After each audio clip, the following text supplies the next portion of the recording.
Olá, está começando o Em Cartaz aqui pela TV Aberta São Paulo e pela TV Com Brasil para todo o território nacional. Você pode nos acompanhar também pelo site tvaberta.tv.br e pode entrar em contato conosco pelas nossas redes sociais, Facebook, Instagram, YouTube. Tem mais alguma? Só essas, por enquanto. Por enquanto. Todas as entrevistas que fazemos aqui no nosso programa ficam postadas no YouTube para toda a eternidade. Até que aconteça algum crash, né? Na grande rede mundial e aí perde-se tudo, né? Muito bem, então vamos começar o nosso programa. O Em Cartaz está no ar.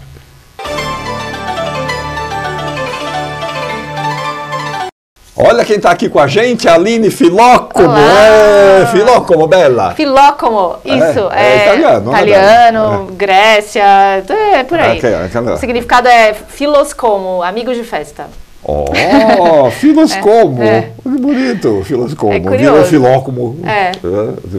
As Três Irmãs, Tchekhov. Inspirado nos diálogos das Três Irmãs. Isso, Tchekhov está lá sempre ali de pano de fundo, na coxinha, ali do ladinho. A partir do Tchekhov a gente construiu esse texto. Eu construí esse texto, Moscou para Principiantes. Moscou para Principiantes. Isso. A gente estava falando, tem havido... O Tchekhov voltou, né? Assim, voltou. Bastante, né? Várias montagens, vários trabalhos. Eu acho que o Tchekhov, para esse momento nosso, ele nos diz muita coisa. Diz muita coisa e eu acho que é esperançoso. Esperançoso. Ele dá uma luz, né? Ele dá uma luz de entendimento para tudo que a gente está vivendo para esse momento político, social. Eu acho que faz a gente rever várias coisas. Vários episódios do que a gente está vivendo atualmente no Brasil e no mundo, né? Eu acho que o Tchekhov lança um olhar inspirador. Agora, o Moscou. Moscou é o objetivo, é o sonho. Isso. O que seria o nosso Moscou? O que seriam nossas pequenas Moscous? Quais são as nossas Moscous do dia a dia? Eu acho que Moscou para Principiantes trata disso. E é uma pergunta, né, assim, pra gente mesmo, né? O que eu mais desejo? O que eu mais quero? Qual é o meu desejo? Qual é o meu sonho? Qual é o meu objetivo de vida? Alguma coisa assim. Né? Acho que a pergunta que norteia é qual é o seu Moscou? Né, onde está o seu Moscou? E aí você foi buscar lá no Tchekhov, então? Sim. Vamos dizer, nos diálogos Tchekhov, situações, tal. Situações, isso mesmo. E construir esse texto a partir de uma transcrição de conversas a respeito de um projeto que eu gostaria de realizar com as atrizes que participam desse espetáculo. Eu transcrevi todas as nossas conversas e a hora que eu vi esse material, eu falei, isso já é a peça. Isso é a peça. Isso já é a peça. É o nosso Moscou. É o nosso Moscou, exatamente. São os Moscous pessoais, né? Os Moscous pessoais, cada um tem o seu, né? E quando você também conquistar ou não Moscou, né? Chegar nesse Moscou ou não, né? Se a partir do momento que eu conquisto esse Moscou, acabou Moscou, então qual que é o próximo Moscou? E por que a gente vive nessa necessidade também atual? Acho que o texto discute isso, do próximo Moscou, né? Qual que é o próximo Moscou? E o próximo Moscou? E o próximo, próximo? Moscou nunca chega, né? E sempre é mais alguma coisa, né? E a gente está falando muito de Moscou, por quê? Porque no original do Tchekhov, o grande sonho delas... Ir para Moscou. Ir para Moscou, né? Porque elas moram num vilarejo. Elas moram no interior da Rússia. Elas saem de Moscou para morar no interior, numa cidade do interior, e o grande desejo é retornar para Moscou, que é o lugar onde elas realmente teriam sido felizes. No texto termina, o original do Tchekhov, né? Elas não voltam para Moscou. Mas meu ponto de vista, eu acho que ele é esperançoso. Até para mim por que elas não vão para Moscou, né? O texto Moscou para Principiantes, a gente traz essa questão. Por que elas não vão para Moscou? Para mim, elas não vão para Moscou porque se elas forem para Moscou, a gente mata Moscou. Acabou o objetivo, acabou a esperança, acabou, né? Então... Ai de nós se não tivermos os Moscous, né? Exatamente. É uma maneira de ficar aqui mais um pouquinho, né? Deixar uma coisa para amanhã, né? Não ir agora, mas se a gente for amanhã, a gente fica um pouquinho mais, a gente permanece um pouquinho mais. Eu acho que para mim tem esse olhar. Tem um misto de, vamos dizer, de melancolia, de esperança, né? Para mim não é nada pessimista. Eu acho que o fato delas não irem, eu não acho pessimista. Para mim abre uma janela aí. O fato delas não irem para Moscou. Quer dizer, aí você trabalhou o texto, então, quer dizer, a partir das referências do Chekhov, com essas conversas, com o resultado com essas conversas com 3 atrizes, né, que fazem o projeto, e com um grupo de idosas aposentadas da terceira idade, que me deram a chave também para o texto que eu estava do Moscou para Principiantes. Esse lugar do... Isso era uma ideia já desde o começo? Era uma ideia. Foi acontecendo, mas era uma ideia de intercalar essas conversas, porque... outra referência do espetáculo são as matrioscas, né? Que fala muito. É uma figura muito materna. Matriosca, para quem feminina, não lembra, aquelas bonequinhas que vão entrando uma dentro da outra. Essas bonecas russas, muitas camadas. Que é uma tradição russa desde sempre, eu acho, né? E então era muito importante que essas mulheres estivessem refletidas em várias idades, várias fases de vida. E eu acho que a matriosca traz isso. Como se fosse realmente uma dentro da outra, sendo a mesma. Né? Então as personagens, ora elas são idosas, ora elas são atrizes, ora elas são os personagens das 3 irmãs do Chekhov. No Moscou para Principiantes a gente passeia por todas essas mulheres, por todas essas diferentes mulheres em diferentes fases de vida. Eu acho que isso é muito interessante, né? Às vezes você olha e fala, nossa, mas são 3 velhinhas. Não, peraí, são as 3 atrizes falando do projeto que elas querem fazer. Não, são as 3 personagens do Chekhov falando que querem ir para Moscou. Tem um jogo, né? Tem esse jogo, o texto inteiro a gente passeia por isso. Isso eu acho bem interessante. As fronteiras estão borradas, né? Estão borradas, né? A gente tem umas fotos para a gente ver, nós estamos falando de Moscou para Principiantes, lá no TUSP, na Rua Maria Antônia. Vocês vão ficar lá até 18 de setembro, uma temporada legal, 18 de setembro, né? Uma temporada boa. De quinta a domingo. De quinta a domingo, quinta a sábado às 20, domingo às 18 horas. A Rua Maria Antônia, ali no Centrão, em frente ao Mackenzie. Super fácil acesso. Super fácil acesso, um teatro bem gostoso. E a peça é rapidinha, tem 50 minutos, 55 minutos. Dá tempo de fazer um monte de coisa aí durante o dia. Cadê as fotos pra gente ver? Lá, as matrioscas, né? Sim. São as 3 atrizes. Sim. Né? Essas são fotos de ensaio ainda, são fotos de ensaio, não são as fotos do espetáculo, aí a gente nem tinha uma luz, foram fotos bem... elaboradas. Não estava nada, não tem o cenário, não tem nada. São elas mesmo aí. É uma escadinha, né? Escadinha. As 3 atrizes estão um trabalho incrível. Realmente eu acho que são a Natasha Dias, a Paula Arruda e a Rita Grillo. Isso. Né? Com quem você já trabalha, né? Há algum tempo? Tem uma equipe que está por trás aí também da produção do espetáculo Moscou para Principiantes, que já trabalha comigo há muito tempo na Companhia Iato, que é a companhia que eu faço parte já há quase 20 anos. Então tem uma equipe toda aí por trás que está me acompanhando nesse meu lançamento aí. Isso é exatamente a matriosca, né? Uma dentro da outra. Né? Essa foto é bem legal. O espetáculo é bem isso. Acho que é uma imagem bem significativa do espetáculo. As 3 atrizes aí. Sim. E você está com a luz, você estava falando, a Vilma Bentivenha? A Marisa Bentivenha. Vilma Bentivenha é uma cantora. A Marisa Bentivenha fez um cenário, uma luz incrível para o espetáculo, tá lindo, lindo, lindo. Tem a Grisel na projeção, o Kuki Stolarski. Você trabalha com projeções também? Sim. E você estava falando que projeções remetem também à coisa da matriosca, né? Sim. Uma projeção todos os elementos do espetáculo são inspirados na matriosca.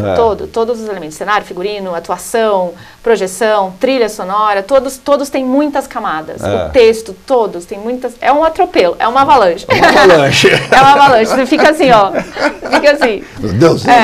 Deixa eu ver se eu vou dar conta. Legal, menina. Uma avalanche de ideias.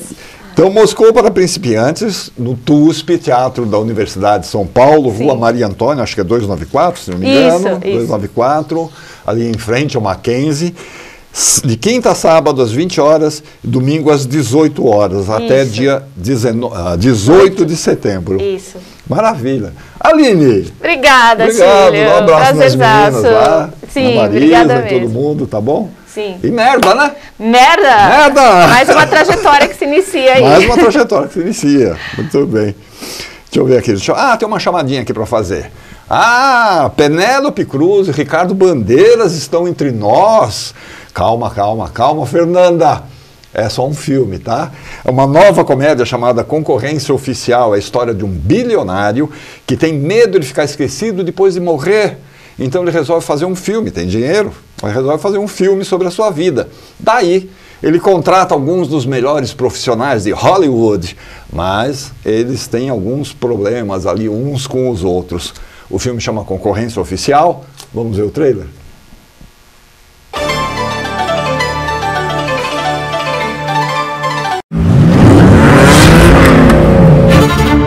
Financiar una película con los mejores. Son los actores ideales para esto. Iván Torres y Félix Rivero. ¿Son los mejores? A ver, ¿cómo se lo cuento? Toda la suerte, compañero. Te hará falta. Iván es el maestro de actores y Félix es, pues, una estrella a nivel mundial. ¿Vosotros tenéis hijos? Sí. 5. ¿Todos con la misma? Sí. Todos con esta. Ellos pertenecen a mundos muy distintos. ¡Idiota! Ignorante. ¡Malparido! Cutre. Te arrastra por dinero. Tú también te arrastras por dinero, solo que por menos que yo. Final. ¿Eh? No. ¡No me jodas! Viciosa, genia, loca. Un ejercicio sobre el ego. Os voy a enseñar una cosa.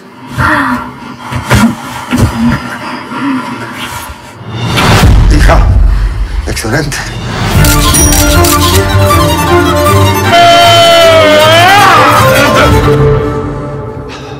Estoy listo. Chapo, como nadie. Y no es la primera vez que yo trabajo con un idiota. Acción.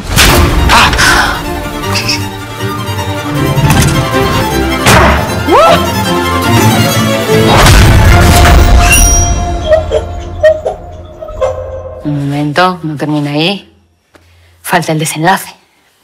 Olha, isso é que é nome. Herácliton Caleb. Obrigado. Tudo bom, Herácliton? Tudo ótimo, melhor agora. Melhor agora? Melhor agora. Melhor para nós aqui. Bora falar de quanto teatro. tempo de teatro? Acho que eu tenho uns 12 anos, talvez. 12 anos já? 12 Caramba. anos. Eu tenho acho que 9 só de atuação. E aí depois, quando eu estava lá na Escola de Arte Dramática da USP, eu entendi que eu queria escrever. Aí eu fui escrever. Tranquei a escola, falei, vou escrever agora, comecei. Mas você não chegou a terminar? Não cheguei a terminar. Terminei outras, mas a EAD eu falei, quero escrever agora. E aí eu comecei a escrever, estudando, e aí surgiu o Viva Voz. Esse é o primeiro, então, ou não? Não, esse não é o primeiro, mas ele é um dos primeiros. Ele é nessa primeira leva de textos dramáticos.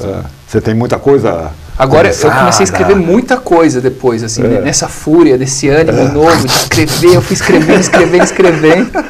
Então acho que eu já tenho uns 25 textos. Caramba! Bastante. Não, mas montados aí são outra história. Sim, é outra história, mas 25 bastante, textos, você está escrevendo muito, bastante. Acho que a pandemia também me escrevi bastante na pandemia. As pessoas se recolheram, o que vão fazer? Vão escrever. Então, exatamente, para momentos melhores a gente poder montar. Poder montar depois. Viva a voz! Viva a voz. Viva a voz, né? Tem alguns sentidos, né? Viva a voz! Viva a voz, ou voz viva. Voz viva, tal. E tem o Viva a Voz da secretária eletrônica, Viva a Voz, não sei o quê. Agora, você pegou o universo do funcionário, dos trabalhadores do call center. Eu trabalhei com 18 anos, eu trabalhei no call center. E eu conheci pessoas incríveis, né? Então acho que a peça também vem nesse sentido de mostrar um outro lado. Porque normalmente a gente acha, as pessoas do call center ligam, ficam importunando a gente, mas também tem um outro lado. De novo, a gente fala, nossa, mas que ligação é essa? Mas tem um outro lado também, que são pessoas que têm que trabalhar numa velocidade, tem que resolver, uma cobrança cobrar, muito grande, exatamente, bater meta. E quando eu trabalhei, eu conheci pessoas incríveis, pessoas sensíveis. E eu tenho a impressão que é sempre um trabalho de passagem. Sim. Né? As pessoas não ficam. Né? Elas trabalham ali porque precisam, né, de alguma coisa. O call center sempre absorve muita mão de obra, né? Sim, muita gente jovem. Muita gente jovem. É o primeiro emprego de muita gente. Mas ninguém tem como objetivo de vida ficar trabalhando num call center. Né? Eu acho que também por conta da carga horária, 6 horas, às vezes é um trabalho complementar. Né? A pessoa estuda de manhã ou trabalha de manhã e tem o trabalho call center para complementar essa renda. Né? E você ficou no call center há muito tempo? Eu fiquei 1 ano e 4 meses, eu acho. E aí eu estava começando a estudar o teatro. Não, inclusive eu comecei a fazer teatro por conta, eu conheci um professor de teatro no call center. Olha que coisa. E ele falou assim, você escreve, por que você não vem fazer teatro? De repente você escreve umas peças de teatro. E eu era muito tímido, eu falei, eu vou, só que eu fiquei com medo. Aí depois eu falei, não, eu vou sim, porque eu dei minha palavra. E aí eu comecei a fazer teatro. Eu descobri que era uma coisa fascinante. Eu lembro que um dia eu estava atuando e eu senti alguma coisa que eu nunca tinha sentido. E eu falei, acho que eu vou investigar isso na minha vida.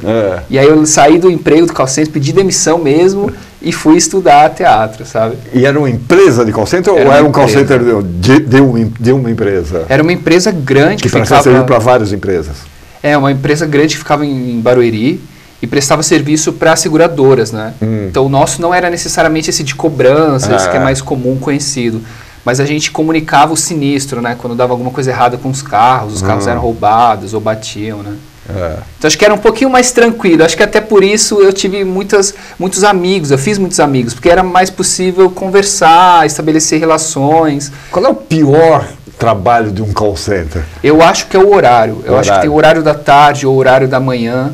Eu acho que é bem difícil, assim, porque tem uma fila de ligações, né, para atender, e tem o lance de você atender muito rápido, né, você tem que ser acelerado, você tem que responder, resolver os problemas todos, e às vezes você não consegue ouvir de fato o cliente, então você fica um pouco estressado. E eu acho que também tem esse que a gente conhece, que é a cobrança, né, ligar para as pessoas e cobrar, olha, você está devendo. Então acho que esses são mais difíceis. No meu era um pouco mais tranquilo, porque eu era o receptivo, que chamam, né, eu recebia essas ligações, eu recebia e resolvia lá os problemas no computador. O ativo que vai atrás do cliente, que deve ser terrível. Você tem que tentar convencer a pessoa que ela precisa comprar aquele negócio, que aquilo é importante. Exatamente. E às vezes você tem que ligar para muitas pessoas num período curto, né? Então você não tem tempo, você já liga, já fala qual que é a sua questão, e aí já vê a resposta da pessoa, de repente a pessoa desliga, o que acontece com muita frequência, e aí você já pega um outro nome da lista e vai ligando. Mas eu acho que a peça, ela trata um pouco desse outro lado, né? Tentar mostrar um pouco que tem muitas pessoas incríveis, sensíveis. São seres humanos que estão do lado de lá, que estão ganhando a sua vida, que estão trabalhando. Exatamente. E que têm suas características, seus sonhos. Sim, seus sonhos, exatamente. Seus sonhos, as suas subjetividades, né? E eu acho que essa peça, o Viva Voz, ela fala de não heróis que viveram alguma coisa surreal, sabe? Eu acho que a história, ela vai para um lugar que é quando esse outro funcionário chega e ele propõe um outro modo de estar perante ali o trabalho. Quer dizer, você tem um ambiente já estabelecido lá e de repente chega alguém de fora. Exatamente, chega um estrangeiro que interfere, isso altera as relações, altera tudo, todo o jogo, né? E ele propõe uma coisa que é surreal, que acho que eu posso falar um pouquinho depois, para guardar esse mistério. Opa, spoiler, já! Não desliga, que tem spoiler. Exatamente. E aí acho que o meu grande lance é mostrar que elas também são oprimidas, essas pessoas, né? A cobrança é muito grande. A cobrança é muito grande. A cobrança é enorme de você resolver muitos problemas muito rápido, né? Então eu conheci tantas pessoas incríveis, pessoas que se tornaram amigas, e eu fico pensando, eu queria retratar essas pessoas de um outro modo, né? Sabe, contar que tem sonhos, como você falou, subjetividades, relações, amizade. Acho que a peça também fala um pouco sobre amizade de dois atendentes, né? E que pinta concorrências também? Eu acho que sim, eu acho que costuma acontecer por conta do cargo de supervisão, que acho que é um pouco mais tranquilo talvez, porque você lida com outras questões e você tem os seus horários. Então acho que acaba tendo essa competição implícita de você receber elogios para você ir galgando ali aos poucos até chegar a esse cargo de supervisão, sabe? E aí como é que você colocou isso na peça? Vamos ver como... Então, essa peça, agora já falando no spoiler, já entrando nas questões,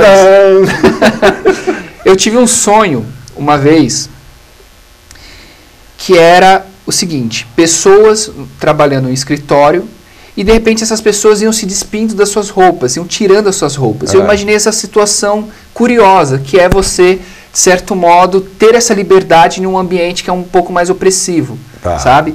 E aí eu tinha a ideia de trabalhar com a questão do call center e eu fiz esse sexo das ideias. Eu cruzei essas ideias, que são completamente diferentes, e eu imaginei esse lugar, um lugar do call center, onde as pessoas têm que trabalhar e têm que seguir regras, e tanto que regras que até o script, né, até o roteiro, você tem que falar ali do jeito que é passado.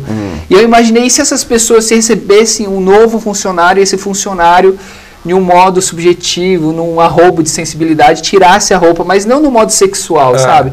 No modo de liberdade mesmo. Como que é você proporcionar uma liberdade nesse ambiente mais certinho de trabalho? Exatamente. Rígido, né? Aquela coisa. Exatamente. Então, quando eu falo, eu sempre gosto de salientar que é uma nudez não sexual, sabe? É uma nudez como uma resposta poética a todas as opressões que a gente sente, que a gente sofre, sabe? Quem está no elenco? O Guilherme Dourado e a Daniela Schettini. 2 pessoas. 2 pessoas, são atores incríveis, que estou adorando você não trabalhar. Dirigiu, você não, eu sou do Marcos Gomes. Exatamente, que é um cara incrível também, que tem um espaço muito bacana, que é o Garganta, que ele oferece cursos. Inclusive, esse texto eu mostrei em um grupo de estudos de dramaturgia. A gente discutia texto, a gente estudava no próprio Garganta. E aí eu mostrei esse texto, isso tocou o Marcos, e aí uma amiga falou, chama o Marcos para dirigir, que ele é um dos condutores, junto com o Lucas Maior, que são gerentes do espaço. E eu fiquei muito feliz quando ele topou, eu falei, vamos fazer, e aí veio essa ideia de fazer no próprio espaço. Então é um espaço mais intimista, que a gente tem um contato direto ali com o público. A gente tem umas fotos, nós estamos falando do Viva Voz, lá no Espaço Garganta, na Dr. Cesário Mota Júnior 277, na Vila Buarque, uma sobreloja, né? Você sobe aquela escadinha. Você fica lá até 2 de outubro. 2 de outubro. Uma boa todos temporada. Os domingos, é uma boa temporada. Domingos. São todos os domingos. Cadê as fotos do Viva Voz aí, para ele explicar o que está rolando? Opa, o que é aquilo ali? Alguém com microfone? É a Daniela Schettini, grandíssima atriz. É um momento que ela canta na peça, um momento muito sensível, muito bonito. Então acho que essa peça também tem a ver com revelar as subjetividades desses atendentes, sabe? Então é um arrobo poético que ela canta nesse espaço e é uma coisa bem intimista. Ela canta Roberto Carlos, que a gente ama e que tem tudo a ver, a gente descobriu que tem tudo a ver com a peça, sabe? Então é um momento muito bonito, assim, de emocionar. Esse é o Guilherme Dourado, um grandíssimo ator, faz muito cinema também. Eu estou vendo que ele está ali na frente de um laptop, né? Alguma coisa, um computador. O que é aquilo que está ali? É uma luz que coloca ele no foco, e é um momento que ele também ele já é mais revoltado com o emprego, com o trabalho do call center, e ele tem esse momento que fala, não, vou fazer o meu momento, vou fazer a minha pausa, ele fuma o cigarrinho dele de tabaco, então é desse momento que ele toma conta, sabe? Ele fala, não, vou me revoltar aqui, vou fazer a minha pausa, meu horário, sabe?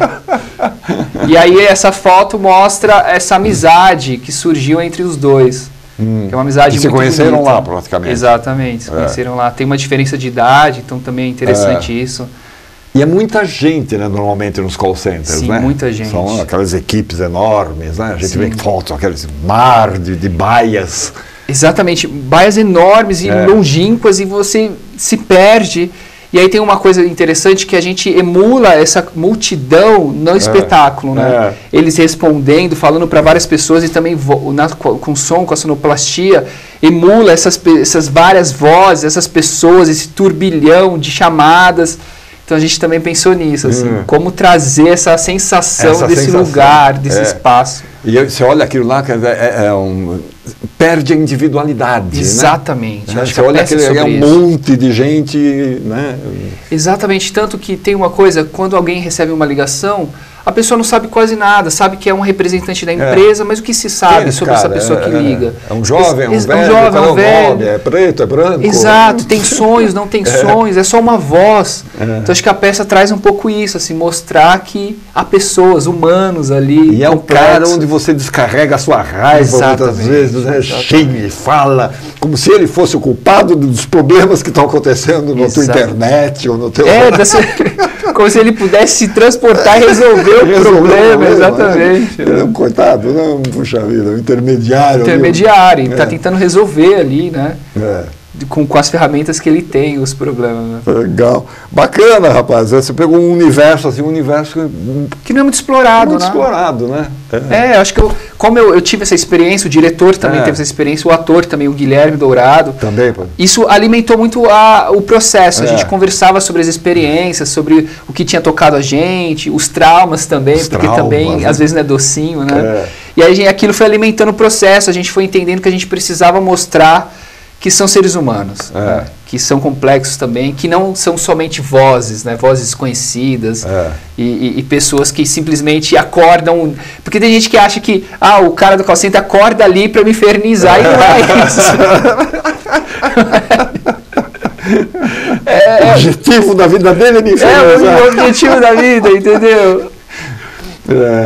Legal. Viva a Voz, Espaço Garganta, o nome é bom, Garganta é ótimo. A Garganta, como é que é? Vem de um poema da Wisława, da polonesa. Tem um poema lindíssimo que ela fala no final de Garganta, e aí o Lucas e o Marcos escolheram esse nome simbólico para colocar no espaço. Eu lembro da música. Da Ranho, quando Ana Carolina? Ana Carolina. Verdade, muito primeiro bom. Grande sucesso dela, acho, não sei. Espaço Garganta, Rua Doutor Cesário Mota Júnior, 277, é de Sobreloja, fica ali na Vila Buarque, perto da Estação Higienópolis, perto da Estação Santa Cecília também. Perto do Sesc Consolação. Perto do Sesc Consolação.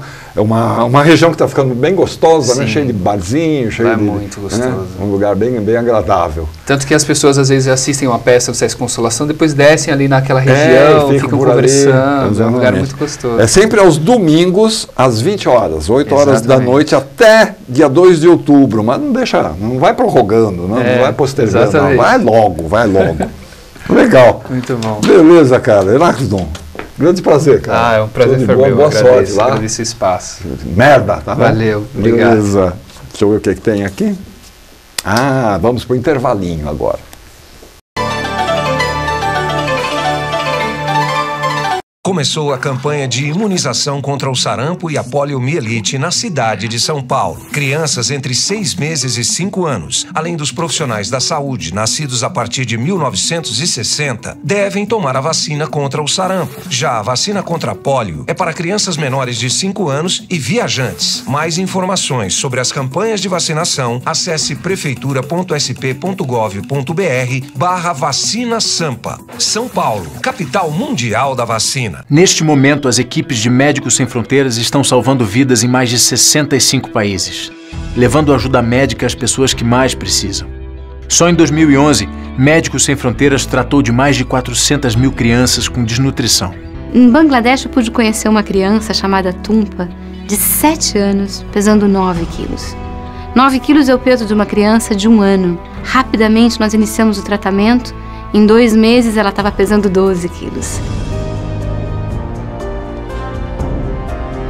Acesse agora msf.org.br. Com R$30 mensais, nós conseguimos dar água potável para 40 refugiados de zonas de conflito ou tratar de 2 crianças com desnutrição por mês. Seja doador de Médicos Sem Fronteiras. Acesse agora msf.org.br. Médicos Sem Fronteiras. Precisamos de você para salvar vidas.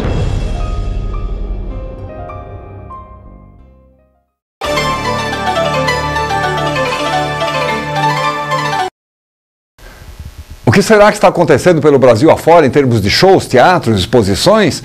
Nós selecionamos umas dicas para vocês se programarem para o final de semana. É o Agenda Brasil.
Provavelmente, o seu primeiro desenho de criança foi uma casinha. O que uma casa pode nos dizer? E os móveis dessa casa? Quantas histórias podem nos contar? De 1967 a 1971, o governador de São Paulo era Abreu Sodré e Luiz Martins, o seu secretário da Fazenda, pensou em criar uma instituição voltada à conservação, restauração, pesquisa e exposição de móveis e objetos de arte e decoração, considerados de valor histórico ou artístico para o país.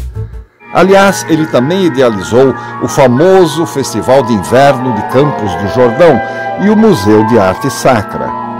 Assim, em 1970, é inaugurado o Museu do Mobiliário Artístico e Histórico Brasileiro, num casarão na Alameda Norte. Mas logo em 1972, ganhou a sua sede definitiva, um solar neoclássico construído entre 1942 e 1945, que foi a residência do prefeito da época, Fábio da Silva Prado, e sua esposa Renata Crespi Prado.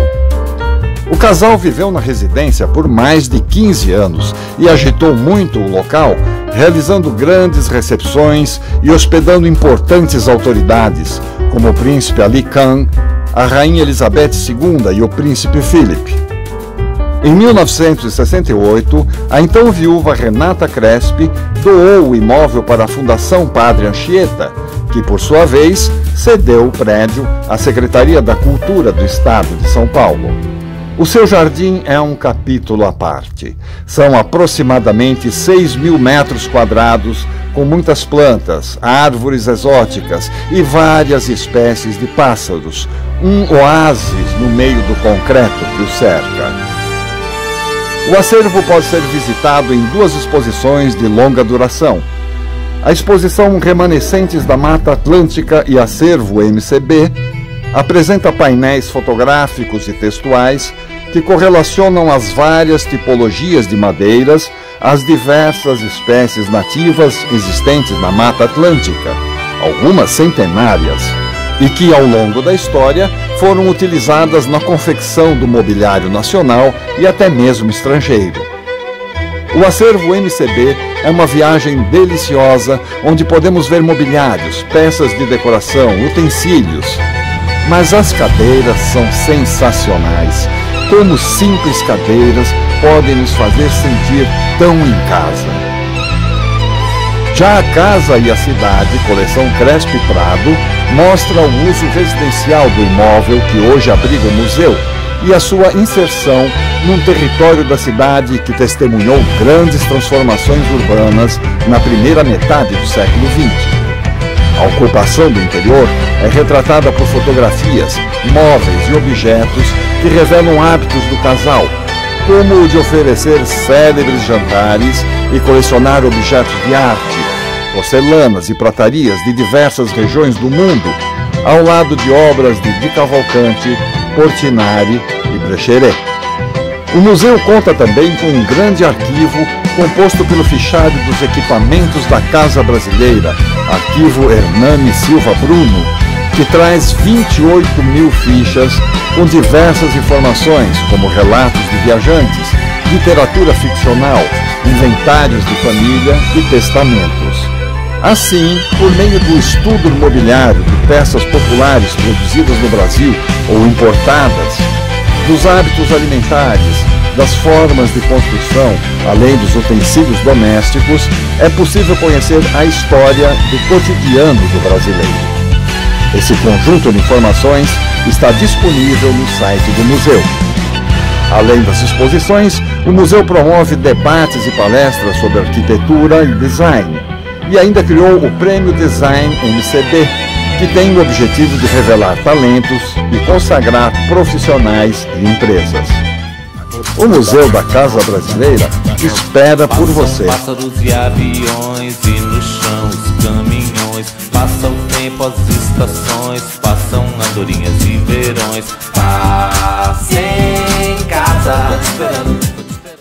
É o Krug, Alexandre Krug aqui com a gente. Tudo bom, Alexandre? Prazer, quanto tempo, né? Nossa senhora, a gente estava lembrando que a primeira vez que você veio foi ano 2000? Nos anos 2000, para falar do credor da Fazenda Nacional, Corpo Santo, com a Georgette Fadel. Georgette Fadel, mil beijos para Georgette Fadel.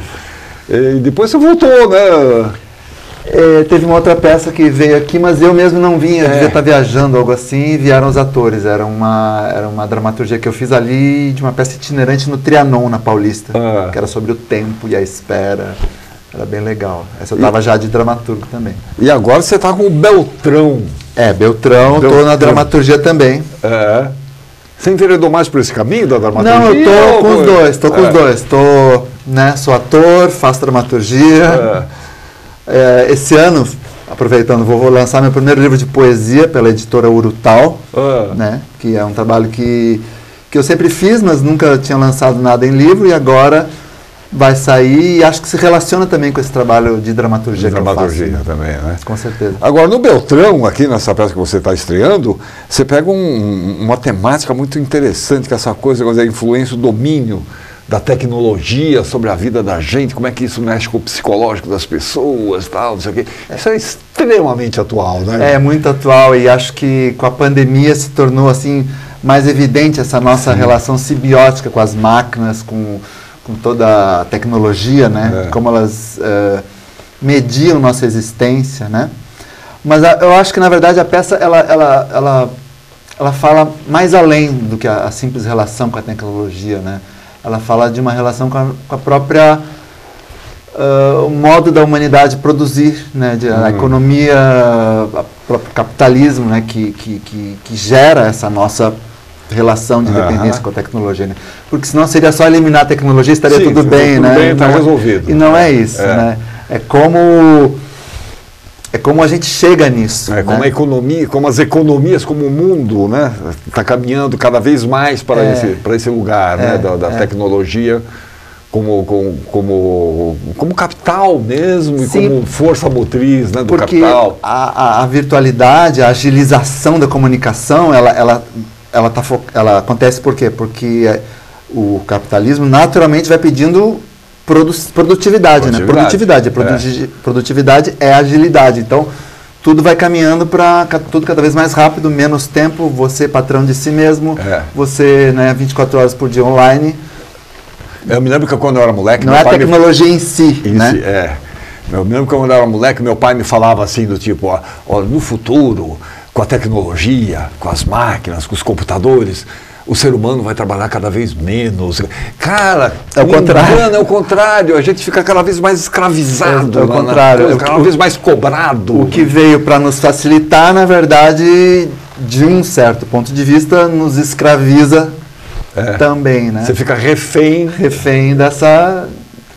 Porque o princípio é o da produtividade, né? É o que está por trás. Por isso que eu digo também, né? Não é a tecnologia em si. Em si, exatamente. Agora, como é que você coloca isso na peça? Como é que você aborda? Então, o caminho dramatúrgico... Um tema nada simples. É difícil. O caminho dramatúrgico desse espetáculo, ele é muito interessante. Porque ele parte de um interesse que começou com o Edgar Castro, que é o ator que está em cena, em falar de uma relação assim entre indivíduo e coletivo. Sabe? Indivíduo... Nós estamos num período assim de muita individualidade, muito individualismo, onde estão assim aqueles ideais mais coletivos que, né, eram mais fortes há um tempo atrás. E aí tem algumas efemérides agora acontecendo que dispararam interesse também. Por exemplo, o centenário do modernismo, né? Semana de 22. E aí, né, que era um período de auge de avanço tecnológico também, né? A gente não se lembra, mas, por exemplo, a aviação estava começando... já tinha começado no começo do século, né? Mas ali naquele período aconteceram coisas incríveis, como o voo do Lindbergh, atravessando o Atlântico, né? De Nova York a Paris. E a gente começou a ver paralelos entre aquele momento, né? Anos 20, 30 e o momento de hoje. Por exemplo, a ascensão do fascismo, né? Associada paralela a um avanço tecnológico muito grande, que a gente vive hoje também, né, uma certa volta de um neofascismo, ou como se chame, né, no mundo inteiro. E a gente começou a ver essa associação e caímos nesse texto do Brecht, que é o voo de Lindbergh, né, que é o voo desse aviador solitário atravessando o oceano. E ele foi, na verdade, a primeira celebridade mundial. Sim, caso Lindbergh, nossa, era a manchete de todos os jornais. Ele é considerado, assim, a primeira celebridade mundial pelo feito dele, né? E ao mesmo tempo, foi um empreendimento solitário. Ele era como, visto de hoje, ele era como se fosse um grande empreendedor. Então a gente pensou, vamos nos inspirar nessa figura para ver quem é esse indivíduo solitário de hoje. E onde estão aqueles ideais coletivos, né? E aí a gente caiu nesse texto do Brecht, que é incrível, que na verdade é um complexo, né? Porque são 3 textos. Tem o voo de Lindbergh, aí ele associou Lindbergh de alguma forma ao nazismo, criou a segunda versão eliminando o nome dele, que era o Voo sobre o Oceano, e depois fez uma terceira peça, que aí já era com corais mesmo, né? Indo para uma coisa mais coletiva, que era a peça didática de Baden-Baden sobre o acordo.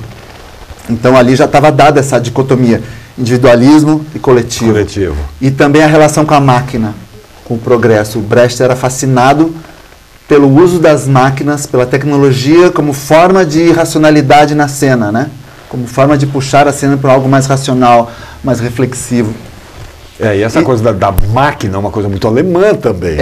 Maquinário, né? Então a gente caiu nesse texto, e aí chegou um segundo texto, assim, mais brasileiro, que inspira também, que está ali por trás dessa dramaturgia, que é Um Grito Parado no Ar, do Guarnieri. Que é dos anos 70, e que é uma grande reflexão sobre como estar coletivamente no meio de tanta diversidade. Então a identificação foi imediata, né? Não, é exatamente o momento que nós estamos agora. Como, no momento de tanto individualismo, como estar aqui coletivamente? E aí nós começamos a misturar as ideias desses 2 textos base, vieram vindo outras coisas. Veio o Drummond, tem um poema incrível do Drummond, onde ele vai pegar no avião. O Beltrão especificamente. Quem é esse cara? Então, o bacana desse processo, o grande barato dramatúrgico desse processo, é que ele parte de materiais que são super assim, indicando uma coisa coletiva, né? Porque o texto do Brecht é uma peça didática, né? Que é aquelas peças de aprendizagem, que é para ser, não é para ser visto, é para ser feito, né? As pessoas, o Brecht dizia, né? Fazer é melhor do que sentir. Então, você não vai ouvir música, você vai fazer música na peça. E o próprio Grito Parado no Ar, que é, né, um monte de personagens, um grupo de teatro tentando fazer uma peça. Tentando montar uma peça e não conseguindo. Não consegue. A gente parte disso, mas tem uma premissa cênica, estética, que se cruza nisso, que está no projeto também, que é um solo. É um solo. É um solo do Edgar Castro. Mais especificamente, não é um solo, é um duo. É um ator e um pianista. Então, nesse cruzamento de materiais tão coletivos... Vamos falar de coletividade a partir de coletivizantes, a gente, para chegar num solo, num duo, né? Onde o pianista e o ator é uma espécie o duplo do outro. A gente chega nesse funcionário, que é o Beltrão, de uma grande corporação, né? Que está ali com milhões de ligações virtuais, encerrado na casa dele, talvez durante a pandemia. Home office. Home office é a vida dele, né? E mediado por uma inteligência artificial, tipo aquelas Alexa, que no caso se chama Úrsula. Então é ele e a Úrsula, e a gente cai em referências como aquele filme Hair, né? Ou Ela, ou o Robô do 2001. E ele está nisso e nessa solidão acomodada, mas ao mesmo tempo um tanto incômoda, porque a gente sabe que ele a peça tem um prólogo, né, onde ele diz, eu vou contar a minha história agora. E aí a gente sabe que ele caiu nessa situação por necessidade de sobrevivência, né, mas ele tinha outras aspirações no passado, outros voos que ele queria fazer. O tema da aviação ali está sempre por trás, na poesia, né? Como eu te falei, eu sou um dramaturgo poeta, então eu vou buscando essas imagens. E aí ele está ali e recebe, de repente, uma caixa que chega pelo correio, que ele, numa madrugada insone, comprou na internet, que ele nem lembrava. E essa caixa, ela é daquelas mystery box, que vem coisas aleatórias. Que as pessoas vão ver, comprei uma caixa, não sei o que tem dentro. E aí vem coisas que, por destino, por força, né, de uma energia coletivizante que ele quer ele busca mesmo sem querer, vem uma VHS com grupos de teatro fazendo teatro. Veio o Diário de um Aviador, buscando rotas. Começa a vir imagens assim, isso desencadeia nele uma crise, junto com essa inteligência artificial que fica puxando a Úrsula, que vem puxando ele para o trabalho, né? Beltrão, eu estou aqui para satisfazer todos os seus desejos que levem à produtividade. Não é para você ficar delirando aí. E aí temos essa crise do Beltrão, né? E Beltrão é interessante esse nome. Eu busquei um nome, falando aqui da minha parte dramatúrgica, né? Eu busquei um nome que fosse assim, o nome de um funcionário, assim, um nome bem comum. E busquei num conhecido meu lá de Porto Alegre, e veio assim, Beltrão, nome de um funcionário padrão, Beltrão. Beltrão. E depois eu fui ver que na etimologia Beltrão significa corvo brilhante, é uma palavra de origem gótica ou céltica, não lembro. Nossa, eu pensei que tem tudo a ver com a coisa da aviação, do querer voar, né? Do querer voar de novo. O corvo está lá preso e quer voar. A gente tem as fotos aí. Vamos ver o Beltrão que você está fazendo lá no Espaço Pindorama. Vai estrear dia 21. Dia 21 no Espaço Pindorama. Vai ficar em cartaz domingos, segundas e terças. Domingo, segundas e terças, que legal. Quem está em cartaz pode ver também, né? O Espaço Pindorama fica na Rua São Domingos, 224. Rua São Domingos é aquela rua que tem a padariazinha. Isso, aquela padaria maravilhosa, exatamente. Italianinha. Na Bela Vista, então até 11 de outubro, domingo, segundas e terças, às 20 horas. Cadê as fotos do Beltrão? Ali a gente está vendo ele no ambiente dele. Né? No ambiente de trabalho. Olha o Beltrão aí. O Edgar Castro é um grande ator, né? Ele é muito versátil. Ele já foi da Companhia do Latão, trabalhou com a Companhia Livre, da Sibeli Forjaz. E o Gustavo Fiel, o pianista, é incrível também, ele é um virtuose. E o bacana também é que assim, são dois em cena, né? O Edgar e o Gustavo. Então é uma coisa muito intimista, mas é um trabalho muito coletivizado. Voltando, né, para esse princípio do projeto, porque tem muita gente por trás. É uma projeção aquilo lá? Sim, são projeções. Como se fosse um grande telão na casa do Beltrão. Na casa do Beltrão. Ou é uma loja da Samsung e ele está na rua. Né? Tem uma coisa assim, né, meio dúbia às vezes. Aí, por exemplo, é uma rua, né? Uma coisa meio, parece uma rua, parece uma... Como eu dizia, tem a música que é bastante inspirada na música original, né, do Kurt Weill e do Paul Hindemith, do Voo sobre o Oceano do Brecht, mas retrabalhada pelo Rodrigo Mercadante, que é o diretor musical, que compôs músicas muito lindas. Né? Então tem um cruzamento aí de trabalhos. A própria dramaturgia, na verdade, a bem da verdade, ela não é apenas minha, ela é a seis mãos com o próprio Edgar Castro e com o diretor, o Thiago Vasconcelos. É uma coisa muito coletivizada, isso é muito bacana desse projeto. Quem for ver o Edgar em cena e o Gustavo não vai ter talvez noção da quantidade de mãos ali, do pessoal do vídeo, da questão da música, da cenografia. É muito... Agora, o Espaço Pindorama é um espaço pequeno. É um espaço pequeno, né? Intimista, quer dizer, você fica quase que mergulhado nesse ambiente, né? Você fica junto com o Beltrão ali. Junto com o Beltrão na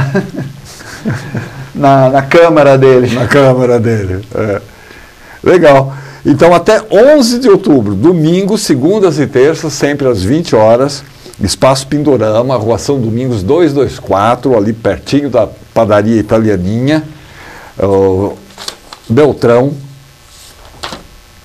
Direção do Thiago Reis Vasconcelos, a dramaturgia do Alexandre Krug, processo colaborativo com o Thiago e com o Edgar Castro também, né?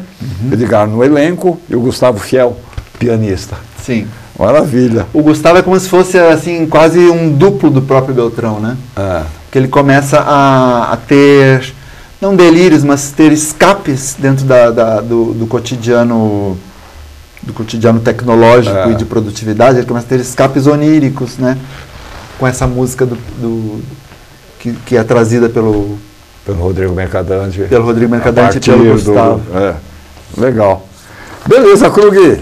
Que bacana esse trabalho, rapaz. Obrigado, Atílio. Espero que todos possam vir ver. É um grande prazer estar esse trabalho. É um trabalho muito coletivo que deu muito prazer de fazer. Maravilha. Vamos lá prestigiar o Beltrão. Salve, Beltrão! Estamos lá, ensaiando, aprontando a peça. É, né? Por isso que vim eu. Beleza, deixa eu dar um recado aqui. O programa está chegando ao fim. Domingo tem Cordel do Fogo Encantado, aquele grupo pernambucano formado em 1997, com aquela presença magnética do Lirinha. E depois eles terem ficado parados durante uns 3 anos, estão de volta agora aos palcos. Estarão no Sesc Itaquera, domingo, às 3 da tarde. Vamos encerrar o programa com o Cordel do Fogo Encantado. Voltamos na semana que vem, esperamos vocês nas nossas redes sociais. Tenham todos o melhor fim de semana e até semana que vem.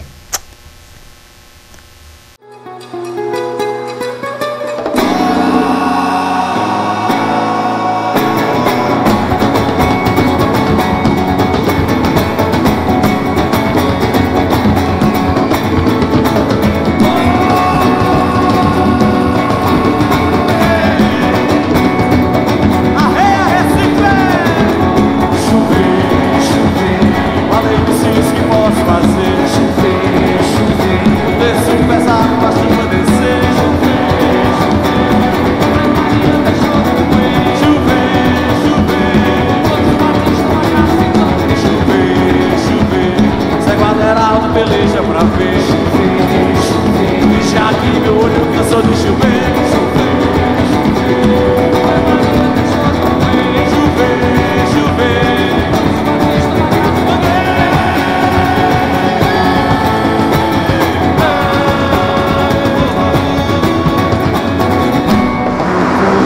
Vá-se embora pela Itapemirim, pois mesmo perto de mim nosso sertão tem melhora.